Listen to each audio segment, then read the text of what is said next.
Chapter 6. Blood on Their Hands. Grant called Logan at home early the next morning. "I've found someone who knows Ian Ross," he said. "He's called Major James Innes. He said he'll meet you at the Royal Scots Club at 11 o'clock this morning. Ask for him at the main office and they will tell you where to find him." "Thanks, Grant." At 11:15, Logan was walking down Queen Street in the new town. The weather had become very cold. Logan was wearing a thick coat, a scarf and a hat. Her nose was red with the cold. She kept her hands in her pockets and her head down against the wind. The Royal Scots Club was on the other side of the Queen Street Gardens in Abercrombie Place. The club was a meeting place for a lot of people, not just old soldiers. There was a restaurant and a bar, meeting rooms, and also a number of bedrooms where people could stay. It was a sort of hotel as well as a club. Major Innes was waiting for Logan in a quiet room near the main office. He was sitting in an armchair in front of a warm fire. He was about 60 years old, with short white hair and a white moustache. He was wearing a dark blue jacket and an army tie. "Good morning, Inspector," he said. "Your sergeant told me you wanted some information about Ian Ross." "Yes, Major. How well did you know Ross?" "Very well. He was one of my men for a number of years." "Well, I'd like to know anything you can tell me about him," said Logan. "He was a good soldier, a very good soldier," said Major Innes. "He always did what I asked. He was intelligent and he was strong." "Were you together for a long time?" asked Logan. "About 4 or 5 years." "Where?" "I'm sorry, Inspector," said Major Innes. "I can't give you that sort of information. You see, we were in the SAS. We are not allowed to talk about where we have been and what we were doing." Logan sat back in her armchair and looked at the Major. The SAS were some of the best soldiers in the British Army. They often worked in very dangerous places, sometimes inside countries that were not at all friendly to Britain. The SAS knew the meaning of danger. They were hard men. "I didn't know Ross was in the SAS," said Logan quietly. The fire was very warm, but Logan felt cold. She thought for a moment. Then she spoke. "Major, I must tell you why I'm here. I'm looking for the person who killed Alex McLennan. You've probably read about his murder in the papers." "Yes, Inspector," said the Major. "Well, Ian Ross and Alex McLennan were good friends at one time. They had a restaurant business together." "I see. And do you think Ross murdered McLennan?"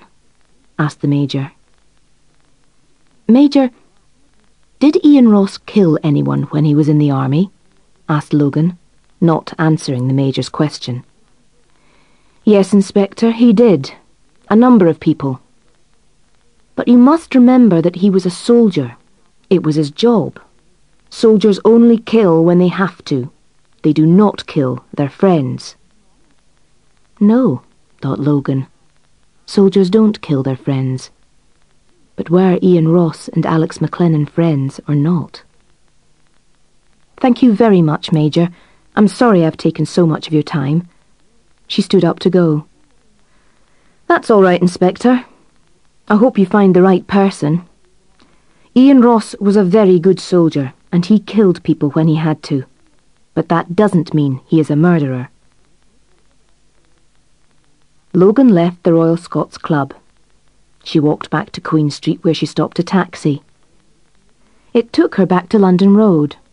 She got a cup of coffee and sat in her office. She looked out of the window. In the garden on the other side of the street, some children were playing in the snow. They were laughing and shouting and building a snowman. Logan's phone rang. She answered it. "Logan," she said. "This is your favourite newspaper journalist speaking." It was Tam's voice. Logan smiled to herself. "Hi, Tam," she said. "If you're phoning about the McLennan murder, I'm afraid I haven't got anything for you. That's okay, Jenny, said Tam, because I could have something for you. Logan pulled her notebook out of her bag. What is it, Tam? How much do you know about Donald Johnston? Well, we know all about his business and his problems with the bank, said Logan. Ah, said Tam. Then you don't know that he nearly killed a man 3 years ago. What? Logan almost shouted into the phone.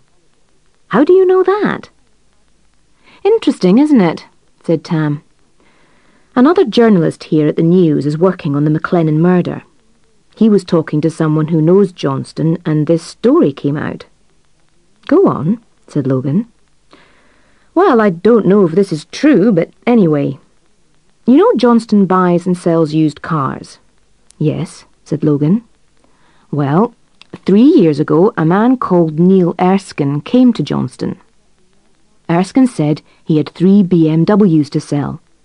He told Johnston that he had an expensive taxi company for rich business people. He was buying some new cars for the company, and he wanted to sell the old ones. Logan could see what was coming. How much of the story was true? She asked. You are good at your job, Jenny, he laughed. Well, he wanted to sell 3 BMWs, but nothing else was true.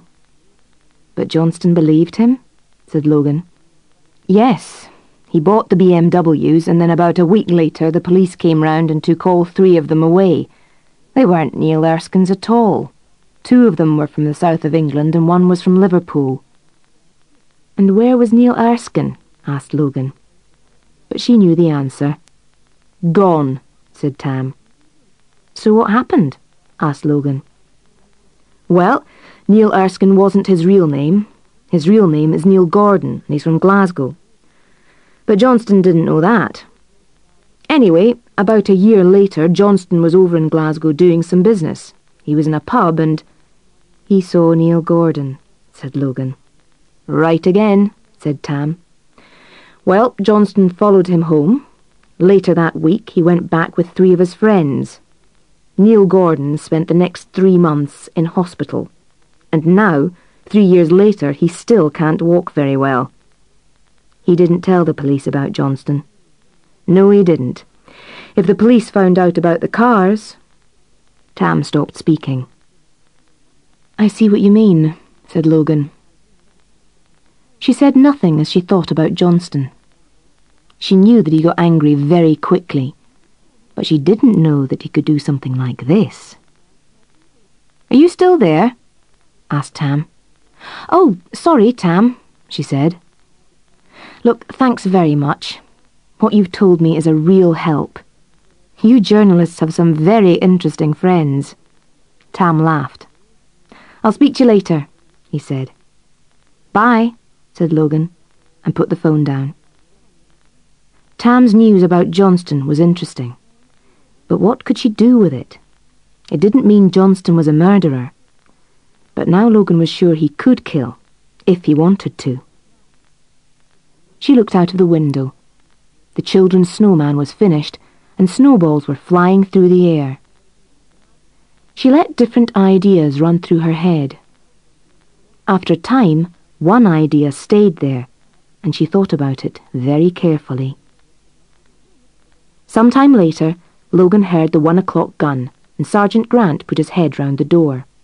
Come in, Grant, she said. Tell me what you think of my idea. It took Logan about 20 minutes to tell Grant what she wanted to do. Then they got everything ready. After that, Logan phoned Alice McLennan and told her that she would like to come round and see her again. She stood up and turned to Grant. Get 3 officers, and I'll see you in about half an hour, she said.